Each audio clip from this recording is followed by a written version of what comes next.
Bonjour à tous, je suis Pierre-Michel Couturier, cofondateur de la société Dreamcatcher Sales, et aujourd'hui on va voir ensemble la technique de la chaîne du cri. Il faut en moyenne entre 7 à 10 interlocuteurs différents chez un grand compte ou dans une ETI, et entre 5 à 7 interlocuteurs différents dans une PME ou une grosse scale-up avant d'arriver jusqu'au closing.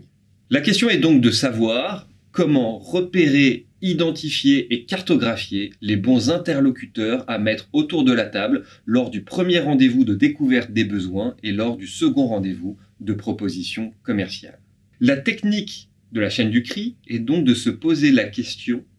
de savoir quels sont les collaborateurs chez le client qui vont être impactés par l'utilisation de l'outil et surtout qui sont les collaborateurs qui risquent de se faire taper sur les doigts en cas de dysfonctionnement de cet outil. Par exemple, je vends un CRM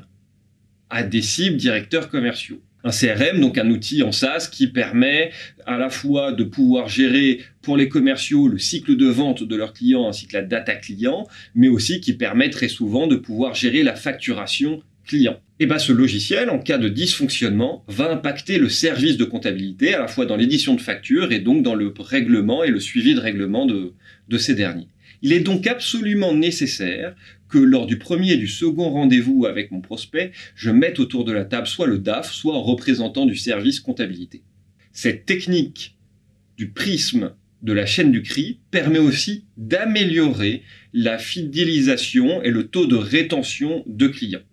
En effet, il coûte 3 fois plus cher de trouver un nouveau client que de le fidéliser. Il est donc essentiel pendant toute la durée de vie du contrat de prendre contact avec ces différents interlocuteurs pour vérifier la bonne utilisation de l'outil, pour repérer cas échéant s'il y a des dysfonctionnements, plutôt que d'être passif et d'attendre à la fin de l'année si le contrat va être renouvelé ou pas, et de ne pas savoir quelles sont les raisons valables et réelles de ce non-renouvellement de contrat.